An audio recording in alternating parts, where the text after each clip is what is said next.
सादर प्रणाम। मैं नीरजा चौधरी एक बार फिर आपके अपने चैनल इन्फोनी कॉर्नर में आप सभी का स्वागत एवं अभिनंदन करती हूँ। टॉपिक को स्टार्ट करते हैं। पढ़ना था हमें गैस्ट्रुलेशन के बारे में। इससे पहले हमने पढ़ा था मोरुला और ब्लास्टुला के बारे में, और आज जो टॉपिक है वो है गैस्ट्रुला फेज के बारे में, यानी कि हम गैस्ट्रुलेशन के बारे में पढ़ेंगे। गैस्ट्रुलेशन के बारे में पढ़ने से पहले ये जान लें कि एक्चुअली गैस्ट्रुलेशन कहते किसे हैं, या ये कौन सी प्रोसेस है इसके अंदर शामिल होती हैं जिसको हम गैस्ट्रुलेशन कहते हैं। देखिए, जब ब्लास्टुला फेज बनी तो उसके बाद एम्ब्रियो की अलग अलग सेल्स में माइग्रेशन हुआ। जब एम्ब्रियो की अलग अलग सेल्स में माइग्रेशन हुआ और उसके बाद माइग्रेट हो रही हैं तो कहीं ना कहीं रीअरेंज भी होंगी। तो माइग्रेशन और रीअरेंजमेंट होने की वजह से बहुत स्पेशल तरीके के चेंजेस यहाँ पर सेल्स में दिखाई देते हैं। अब इसके बाद क्या होता है, जो ये चेंजेस हो रहे हैं, ये चेंजेस अपने आप ही डिसाइडेड किए जाते हैं या अपने आप ही उनको निर्धारित किया जाता है, और कहीं ना कहीं एक दूसरे, सपोज यहाँ कोई चेंज हो रहा है तो यहाँ का चेंज एक दूसरे से कहीं ना कहीं इंटरकनेक्टेड होगा, और इनको अलग नहीं कर सकते कि हम ये सोचें कि इस फेज में केवल यही चेंज होने चाहिए थे, यहाँ पर नहीं होने चाहिए थे, तो हम इनको अलग अलग नहीं कर सकते। तो एक लाइन में अगर मैं कहूं कि सेल्स के माइग्रेशन और रीअरेंजमेंट, ये पूरी की पूरी प्रोसेस को ही हम क्या कहते हैं, गैस्ट्रुलेशन। लेकिन इसमें एक चीज और जोड़ना जरूरी है कि माइग्रेशन और रीअरेंजमेंट जो होगा, ये माइग्रेशन और रीअरेंजमेंट आपस में हर सेल में एक दूसरे से कोरिलेटेड होगा। ठीक है। अब कौन कौन सी प्रोसेसेस इसके अंदर होती हैं। सबसे पहले जैसे हमने कहा माइग्रेशन में क्या होगा कि जो हमने ग्रे क्रीसेंट की बात की थी, ग्रे क्रीसेंट वाले पार्ट में बहुत अंदर की तरफ यानी कि गहराई में कुछ सेल्स होती हैं, जो सेल्स क्या करेंगी, स्पर्म बनाने वाले भाग में चले जाएंगी। अब ग्रे क्रीसेंट की जो दीवार होती है, यानी कि ये आउटर वॉल जो होती है वो बहुत ज्यादा पतली होती है। ये मतलब माइग्रेशन जब होगा तो उसके लिए जरूरी है कि ये सेल्स की जो वॉल्स हैं ये क्या हो, पतली हो, और एक अपने आप के चेंज के लिए वो प्रिपेयर कर पा रही हो। दूसरी चीज यहां पर आती है एपिबोली। एपिबोली का मतलब होता है एक तरीके से वृद्धि होना, ग्रोथ होना, या किसी तरीके से उसमें एक्सपेंशन होना। ब्लास्टुला में जब हमने एनिमल हेमिस्फीयर की बात की थी तो उसमें छोटे छोटे क्या थे, माइक्रोमियर्स थे। एनिमल पोल है, इस एनिमल पोल पर छोटे छोटे माइक्रोस्फीयर्स थे या माइक्रोमियर्स थे। ये माइक्रोमियर्स क्या करेंगे, यहाँ पर बहुत क्विकली डिवाइड होना स्टार्ट कर देंगे। बहुत तेजी से यहाँ पर इन सेल्स में डिवीजन होगा और बहुत सारे यहाँ पर माइक्रोमियर्स बन जाएंगे। अब जब ये डिवीजन तेज हो रहा है तो नेचुरली इनके जो नंबर्स हैं वो बहुत ज्यादा बढ़ रहे हैं। अब नंबर्स बढ़ रहे हैं तो इन सेल्स को कहीं ना कहीं फैलने के लिए या अपनी जगह बनाने के लिए इधर उधर जाना पड़ेगा। तो ये क्या करती हैं कि ये इधर उधर फैल जाती हैं, और जो मेगामियर्स होते हैं उनको कवर करने की कोशिश करती हैं। ये क्या होंगी, ऐसे फैल जाएंगी, ये रहे माइक्रोमियर्स, और ये यहाँ पर मेगामियर्स को कवर करने की कोशिश करेंगी। जब मेगामियर्स को ये ढक लेंगी, यानी कि माइक्रोमियर्स का व्हाइट मेगामियर पे फैलने की जो प्रोसेस होती है, माइक्रोमियर्स के मेगामियर्स पर फैलने की जो प्रोसेस होती है, उसी को बोला जाता है एपिबोली। उसी को क्या बोला जाएगा, एपिबोली। अब बात आती है, ये तो बाहर की तरफ ग्रोथ से मतलब था। अब बात आती है एम्बोली की। एम्बोली क्या होता है, एम्बोली होता है, दो तीन तरीके की प्रोसेसेस इसके अंदर इन्वॉल्व होती हैं। जैसे सबसे पहले इनवेजिनेशन और दूसरा होता है इन्वोल्यूशन। इनवेजिनेशन मतलब अंतर्वेशन और इन्वोल्यूशन मतलब अंतर्वलन। इन्वेजिनेशन में क्या होगा, इनवेजिनेशन में माइक्रोमियर्स मेगामियर्स पर फैल जाएंगे और जो ग्रे क्रीसेंट है वहां तक ये पहुंच जाएंगे। क्लियर हो गया। अब जब ये ग्रे क्रीसेंट तक यहाँ पर पहुंचेंगे तो ग्रे क्रीसेंट तक पहुंचने पर ये पूरे का पूरा पार्ट यहाँ पर आ गया। जब ये ग्रे क्रीसेंट तक पहुंच गए तो जो मेगामियर्स हैं और माइक्रोमियर्स हैं, इनके बीच में यहाँ पर गैप बनना स्टार्ट हो जाता है। ये जो गैप है एक्चुअली ये ब्लास्टोसील है, जो हमने यहाँ पर भी देखी, ये क्या है, ब्लास्टोसील है। और अब इसमें और इसमें अंतर देखिए कि यहाँ पर क्या हो रहा है, ये एक एस आकार की यहाँ पर एक स्लिट फॉर्म हो जा रही है, यानी कि एक स्लिट बन जा रही है। अब सेल्स धीरे धीरे क्या हो रही हैं, एक प्रेशर से, जैसे यहाँ पर देखिए ये स्लिट बनी, ये स्लिट की वजह से प्रेशर से धीरे धीरे क्या हो रही है, अंदर की तरफ पुल हो रही है। अंदर की तरफ जब ये जा रही है तो इस तरीके से ये बढ़ जा रही है और एक आर्केंट्रॉन फॉर्म कर रही है।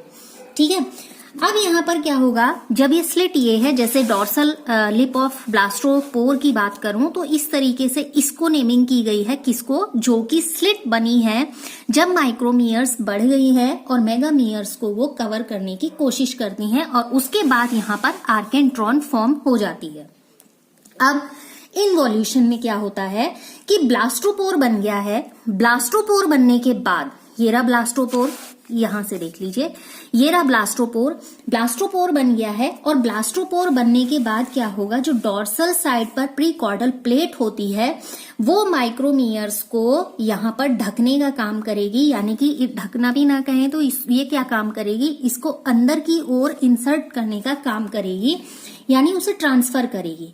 इस वजह से क्या हुआ, ये आर्केंट्रॉन जो अंदर फॉर्म हो रही है एक कैविटी, वो कैविटी बढ़ती चले जा रही है और ज्यादा चौड़ी होते चले जा रही है। और जितने यहाँ पर यानी कि ब्लास्टोसील है, जो ब्लास्टोसील यहाँ पर एक काफी बड़ी सी दिखाई दे रही थी, लेकिन आर्केंट्रॉन फॉर्म होने की वजह से जो ब्लास्टोसील है ये ब्लास्टोसील छोटी होती जा रही है और नैरो होती जा रही है। और फाइनली एक टाइम ऐसा आएगा कि धीरे धीरे करके ये ब्लास्टोसील यहाँ पर डीजेनरेट हो जाएगी, गायब हो जाएगी। अब यहाँ पर एक्सपेक्टेड नोटोकॉर्ड की सेल्स के अंदर की ओर घूमकर बढ़ने लगेगी और बाहर की ओर मतलब नीचे की ओर फैलने लगेगी, और जो क्या करेगी, फाइनली आर्केंट्रॉन की एक वॉल बनाने का काम करेगी। अब बात करें कि किस तरीके से यहाँ पर एक तरीके से रोटेशन हो रहा है, क्योंकि जो यहाँ रोटेशन होता है वो एम्ब्रियो लगभग 90 डिग्री एंगल पर मूव कर जाता है, यानी कि उसकी डायरेक्शन चेंज हो जाती है।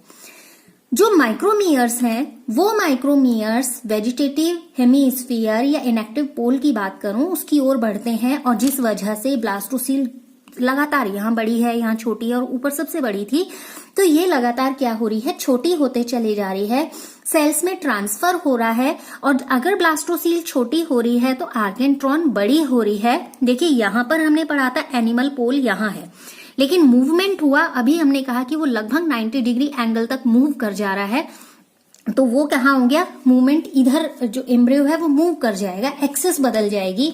और वेटेलाइन मेंबर की अंदर ये कहाँ घूमेगा, लगभग 90 डिग्री एंगल पर मूव कर जाएगा, जिसकी वजह से एक वर्टिकल एक्सिस बदलकर हॉरिजॉन्टल एक्सिस में कन्वर्ट हो जाएगा। तो इस पूरी की पूरी प्रोसेस में जो ब्लास्टोपोर है वो एम्ब्रियो के डॉर्सल साइड की ओर और एनिमल पोल के आगे की ओर हो जाता है। क्लियर? तो इस वजह से जो आर्केंट्रॉन फॉर्म हो रही है, ये आर्केंट्रॉन कहाँ चले जाएगी, अपर हेमीस्फीयर की ओर चले जाएगी। अब इसमें जैसे यहाँ पर हमने कहा कि जो ल्योक प्लग बन रहा है या जो यहाँ पर एक लिप फॉर्म हो रहा है, जो ब्लास्टोपोर का लिप है, किस तरीके से उस लिप की फॉर्मेशन एक्चुअल में यहाँ पर हो रही है। देखिए माइक्रोमीयर्स बहुत तेजी से ग्रोथ कर रहे हैं, तो जिस वजह से यहाँ पर इनवॉल्यूशन का एरिया बहुत ज्यादा बढ़ जा रहा है। जब ये इनवॉल्यूशन का एरिया बढ़ जा रहा है तो माइक्रोमीयर्स क्या करेंगे, जो माइक्रोमीयर सेल्स हैं वो माइक्रोमीयर सेल्स अंदर की ओर धंसने लगेंगी और एक ब्लास्टोपोर का कोट बना लेंगी। जैसे यहां से देखिए ये क्या होंगी, धीरे धीरे करके अंदर की ओर धंसने लग रही हैं, अंदर की ओर जाने लग रही हैं, और जिस वजह से यहाँ पर एक डॉर्सल लिप फॉर्म हो रहा है ब्लास्टोपोर का। ठीक हो गया। अब धीरे धीरे सेल्स में जो अंदर की ओर फैलाव है वो कहाँ जा रहा है, लेटरल लिप यहाँ पर फॉर्म करने का काम कर रहा है। फाइनली लेटरल लिप के मिलने से ब्लास्टोपोर का जो डॉर्सल लिप है उसमें क्या होगा, सॉरी जो वेंट्रल लिप है उसमें क्या होगा कि ब्लास्टोपोर के होठ के लिप के साथ ही यहाँ पर ब्लास्टोपोर पूरे के पूरे तरीके से डेवलप हो जाएगा और एक बिल्कुल स्पेसिफिक तरीके से एक पोर दिखाई देगा जो आगे जाके लिप को फॉर्म करेगा। अब ब्लास्टोपोर के डॉर्सल, लेटरल और वेंट्रल तीनों साइड बनने के बाद यहाँ पर एक तरीके का कॉन्ट्रैक्शन होगा, यानी कि एक तरीके का संकुचन होगा, जिसकी वजह से मेगामीयर सेल्स जो योक से भरी होती हैं, जिस वजह से वो व्हाइट कलर की दिखाई देती हैं, क्या बनाएंगी, ब्लास्टोपोर से बाहर निकल जाएंगी। अब मेगामियर का पूरा एक ग्रुप एक प्लग फॉर्म करता है इस तरीके से। यहां से देखिए, पूरे का पूरा ग्रुप क्या करेगा, एक प्लग फॉर्म करेगा, क्योंकि ये क्या है, व्हाइट कलर का था योक होने की वजह से, तो ये एक योक प्लग यहां पर बन जाता है। अब एम्ब्रियो की इस फेज में आर्केंट्रॉन काफी ज्यादा डेवलप हो जाती है और ब्लास्टोसील लगभग डीजेनरेट हो चुकी होती है, यानी कि ब्लास्टोसील यहां से गायब हो चुकी होती है, और जिससे जो योक प्लग है उसके फॉर्म होने की बात, यानी कि किससे बन रहा है, मेगामियर से बन रहा है। तो ये वाली पूरी की पूरी फेज जो लिप फॉर्मेशन है उसमें इसे कहा जाता है योक प्लग स्टेज।